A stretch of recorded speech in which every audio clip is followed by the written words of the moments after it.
What is sex? Sex is basically exchanging energy. You're exchanging consciousness. You see, when you go out into the world and you fornicate or practice adultery, you see, you're not just having a physical thing going on here. You're not just doing a physical act. It is a spiritual internal union, you see, which is why that condom that you wear or that condom that you have that man wear is pointless, you see. It doesn't protect you from the diseases, you see, because the diseases are spiritual, they are psychological, which manifest into the physical, you see. The condom doesn't protect you from the demons, the demons. D means negative, mon means moon. It represents your emotions, negative emotions. That's spiritual, right? That's consciousness, that's energy that you are exchanging. You may have been fine psychologically, energetically, consciously, but now you had sex with a woman or a man who has all kinds of demons or negative emotions in their vessel. That condom doesn't protect you from that, you see? It may protect you from sexually transmitted diseases, but it doesn't protect you from sexually transmitted demons. You see? So it's stupid to fornicate, to practice adultery.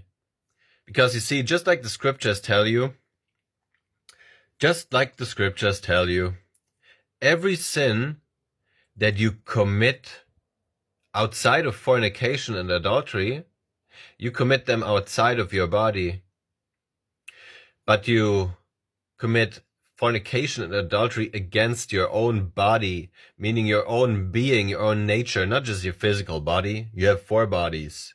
You have the physical body, the emotional body, the mental or intellectual body, and the spiritual body. You see? So that is why you're committing that sin against your own body, your own being, your own nature. You see, you're taking in the demons of other people, their negative emotions. You see, taking them into you. You see, the issue is not outside of you, it's in you. When you have sex with that man or with that woman, and you come home and you try to scrub yourself, you try to clean yourself because internally, subconsciously, you know you did something that is filthy. You see? But you see, the filth is not on you, it's in you. The demons are not on you. They got into you because you went ahead and had sex with somebody you were not supposed to have sex with, you see? And now you have to deal with these demons. Now you have to deal with all of these negative emotions that you wouldn't even have to deal with if you hadn't practiced fornication or adultery, you see? But you see, you practiced that instance of fornication or adultery long before you actually went ahead and did it in the flesh, because you see, you already did it in the world of cause, which is internal. You see, everything that you do outside of yourself in the physical world is a world of effect, right? Whatever you do in this physical world, it has already been done in you, in the world of cause, you see? Your husband and your wife, your thoughts and your feelings, your mind and your heart had already agreed on it, you see? And whatever happens in this physical world, whatever is executed in this physical world is just simply the execution of what has already happened in you. It has already been made. It has already been created, that experience in you. You agreed with it. Now you must outlive it in the physical world, you see? So that is why fornication and adultery is so, it's so critical. It's so damaging, because you are literally screwing up your internal world, your temple. It's like you going into your own body, into your temple with a sledgehammer, and you just go wild on all the pillars. You tear out the pillars, and you see that thing just crumbling down. You see? Now, young man or young woman, what do you have to do? Now you have to build it up again. Now you have to build up your temple again. Now you have to build up your being again, your nature, your thoughts and your feelings. You have to build them up again. You have to get rid of those demons, those negative emotions, you see. But you wouldn't have had to do that if you didn't engage in fornicating and adultery, you see. If you hadn't lusted after that woman or that man, you wouldn't have gotten into that situation, you see. You see, you lusted after that woman or that man in your heart, and you have already committed adultery in your heart with them. It's already done. There's nothing you can do outside of you physically to stop it from happening. You see? Other than grace, you see, God gives grace sometimes, just like a father will give grace sometimes to his son or his daughter. You see? Right? But I wouldn't bet on that. You see, especially when you do it willfully. You see?